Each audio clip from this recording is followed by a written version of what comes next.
Bismillahirrahmanirrahim. Alhamdulillahirabbil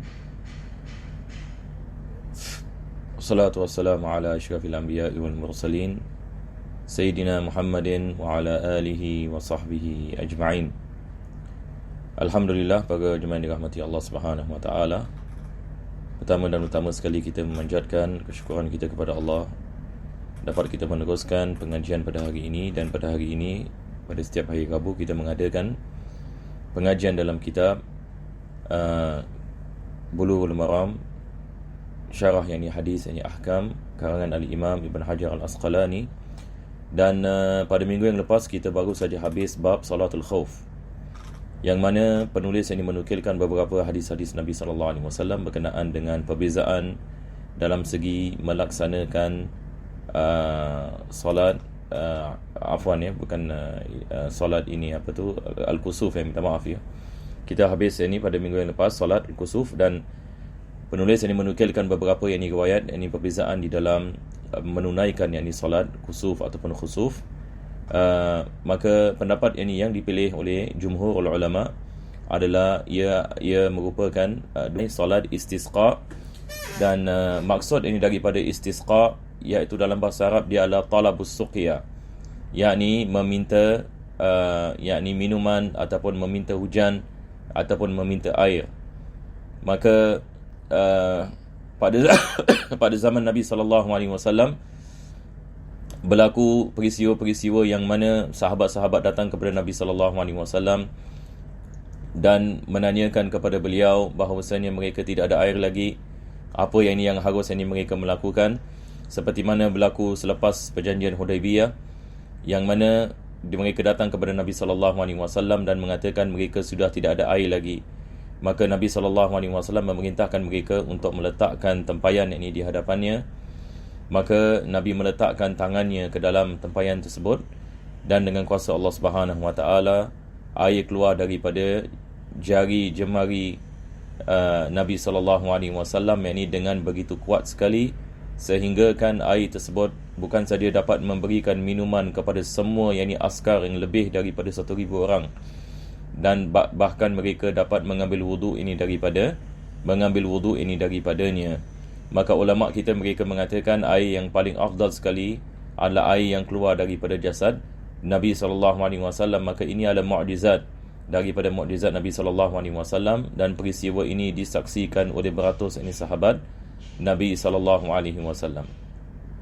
Maka ini berlaku selepas Hudaibiyah. Juga kalau kita lihat misalan berlaku di peperangan Tabuk, yang mana peperangan Tabuk ini merupakan peperangan yang mana mereka keluar dalam keadaan yang sangat panas. Jadi apabila mereka sampai ke Tabuk, mereka mencari air disebabkan kekurangan air, dan mereka mendapati ada sebuah tempat, ada seolah-olah ada macam ada sedikit mata air, tapi sangat sedikit. Maka ada seorang sahabat mengambil air daripada mata air tersebut dalam dia punya tempat air. Maka dia pergi kepada Nabi SAW dan mengatakan, "Ya Rasulullah, ini adalah air daripada mata air yang kecil ini. Akan tetapi ia tidak mencukupi untuk semua orang, disebabkan air sangat sedikit." Maka Nabi SAW mengambil wudu daripada air tadi, dan dia kembalikan air wudu itu ke dalam tempayan itu, dan dia memerintahkan sahabat itu untuk tuangkan air wudunya ke dalam mata air yang kecil itu. Apabila dia melakukan sedemikian, maka dia mengatakan, "Aku melihat air keluar daripada mata air itu dengan sangat kuat sekali." Dan Nabi SAW mengatakan kepada sahabat-sahabatnya untuk mengambil wudu dan minum daripada mata air tersebut. Dan Nabi SAW mengatakan salah satu perkara yang masyhur, Nabi mengatakan tempat ini tidak lama lagi akan menjadi tempat yang penuh dengan pokok-pokok dan sungai-sungai. Sedangkan pada ketika itu tempat itu adalah tanah tandus. Dan hari ini kalau kita lihat di Tabuk sana, maka ini adalah juga daripada mukjizat Nabi SAW. Tanah ni menjadi tanah yang subur dengan banyak pokok-pokok dan air yang wujud sampai hari ini. Dan begitu juga berlaku keadaan pada zaman Nabi SAW, air hujan tidak turun. Maka Nabi SAW mengajarkan kepada kita bagaimana melakukan salat yang dikenali sebagai salat istisqa. Ini yang kita akan membicarakan di dalam bab ini. Tapi sebelum ini kita membaca hadis ini yang pertama, Berkenaan dengan solat istisqa, dia ada peringkat-peringkatnya. Yang pertama sekali adalah kalau sekiranya berlaku di sebuah kawasan tidak ada air ataupun hujan tidak turun, maka digalakkan yakni bagi kita untuk kita berdoa kepada Allah Subhanahu Wa Taala agar Allah menurunkan hujan, dan lebih-lebih lagi selepas tiap-tiap kali kita melakukan salat, iaitu selepas yang tiap-tiap kali kita melakukan salat, maka kita mengambil kesempatan untuk kita berdoa yakni kepada Allah Subhanahu Wa Taala. Ini adalah perkara yang pertama. Perkara yang kedua adalah bagi khatib yakni untuk berdoa kepada Allah Subhanahu Wa Taala apabila dia melaungkan khutbah Jumaat. Daripada doa yang dilakukan oleh khatib adalah meminta air dan meminta hujan di dalam doa dalam solat ini Jumaat, dan begitu juga selepas ini melakukan solat Jumaat. Dan perkara ini yang ketiga adalah melakukan solat ini istisqa. Dan solat ini istisqa boleh ini dilakukan yakni di dalam masjid ini seperti biasa, tetapi yang lebih afdal adalah ia dilakukan di tanah yang lapang. Dan ini kita akan membicarakan insya-Allah nanti. Kita akan lihat hadis-hadis Nabi SAW yang diriwayatkan bagaimana Nabi SAW melakukan solat istisqa dan bagaimana keadaan di Madinah apabila Nabi melakukan sedemikian. Jadi sekarang ini insya-Allah kita akan masuk kepada hadis ini yang pertama di dalam bab. Dan bagi mereka yang minat untuk mempelajari kitab-kitab hadis seperti kitab ini Bulughul Maram dan kitab-kitab yang lain, sentiasa bila kita belajar ilmu hadis ini, membaca kitab-kitab hadis, harus ini kita mementingkan hadis ini yang pertama. Biasanya ulama-ulama hadis ini seperti Al-Imam Ibn Hajar, Al-Imam Bukhari, Imam Muslim, biasanya mereka akan menukilkan hadis yang paling sahih sekali pada yang pertama sekali dalam bab. Jadi hadis yang pertama sentiasa kita lihat dia adalah daripada hadis yang dipegang, daripada hadis ini yang kuat. Selepas itu baru datang hadis-hadis ini yang lain. Jadi sekarang ini kita lihat penulis ini mengatakan An Ibn Abbasin radhiyallahu anhuma qala, hadis yang pertama diriwayatkan oleh Ibn Abbas radhiyallahu anhuma, maka beliau mengatakan kharajan Nabi sallallahu alaihi wasallam mutawadi'an mutabazzilan mutakhasyian mutarassilan mutadarrian. Jadi kita lihat ini kita ada 5 sifat, yakni sahabat meriwayatkan bahawasanya Nabi SAW keluar untuk melakukan solat istisqa, dan dia menyifatkan keluarnya Nabi SAW dengan 5 sifat. Jadi kita akan dengan ringkas menerangkan sifat-sifat ini. Pertama sekali kita ada perkataan mutawadi'an, yakni Nabi SAW keluar dalam keadaan tawadu'. Tawadu' yakni dia asal daripada perkataan da'ah. Da'ah yakni maksudnya rendah, yakni maksudnya di sini adalah merendahkan diri, bukan yakni keluar yakni dengan mengangkat yakni diri, tetapi merendahkan diri. Dan hakikat tawadhu' ini seperti mana ulama tasawuf ini mengatakan, dia adalah tawadhu' dalam hati. Ada orang yakni mungkin dia menunjukkan yakni tawadhu' pada zahirnya, tetapi hatinya penuh dengan kesombongan. Ia boleh berlaku. Tapi hakikat tawadhu' adalah tawadhu' yang wujud yakni di dalam hati. Sebab kadang-kadang kita tidak mengetahui sama ada seorang itu tawadhu' ataupun tidak tawadhu'. Kita sangka baik kalau kita lihat pada zahirnya, masya-Allah, dia dalam keadaan misalan kita lihat ini dia merendahkan diri dan sebagainya, maka kita sangka baik kita mengatakan orang ini adalah orang yang tawadhu'. Tetapi Allah Subhanahu Wa Taala lebih mengetahui sama ada seseorang itu ini dia tawadhu' ataupun dia tidak tawadhu'. Maka tawadhu' Nabi sallallahu alaihi wasallam zahir dan batin.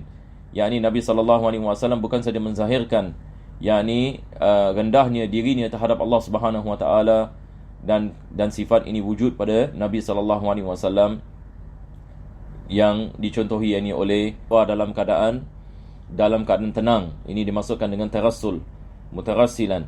Dan yang kelima adalah mutadarri'an, yakni perkataan mutadarri'an asal daripada perkataan dar', yakni dia adalah misal yakni penyusuan. Kalau kita lihat yakni kambing, yakni apabila yakni dia menyusu, sifat yakni kambing tersebut yakni dalam keadaan yakni berhajat yakni kepada susu. Yakni maksud mutadarri' seseorang yakni yang berhajat kepada sesuatu. Asal bahasa Arab ini begitu. Maka Nabi SAW yakni cuba bayangkan yakni dia keluar dalam keadaan khudu' dan khusyuk, dalam keadaan yakni berpakaian yakni biasa dan tidak tergapah-gapah, dan mengingati Allah Subhanahu Wa Taala dengan khusyuk. Dalam masa yang sama yakni dengan penuh harapan yakni berdoa yakni kepada Allah Subhanahu wa taala. Fa shalla raka'atain, maka beliau melaksanakan salat yakni 2 rakaat kama yusalli fil 'id, seperti mana dilakukan salat yakni pada hari raya, pada yakni hari raya.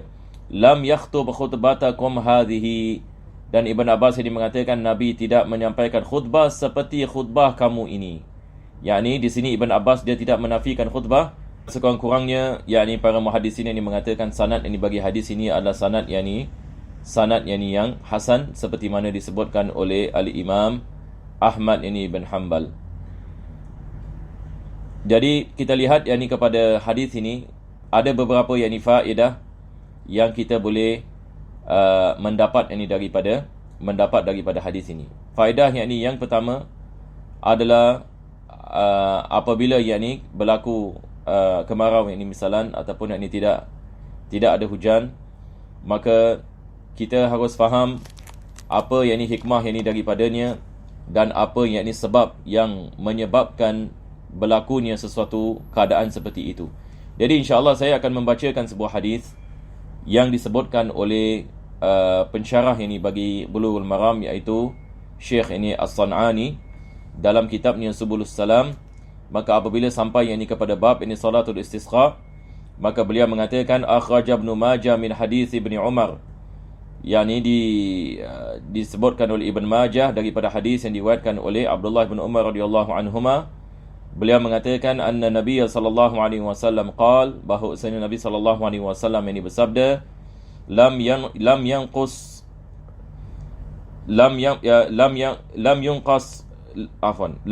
qaumul mikyal wal mizan illa ukhidhu bis sinin. Lam yanqus qaumun al mikyala wal mizana illa ukhidhu bis sinin wa shiddatil maunah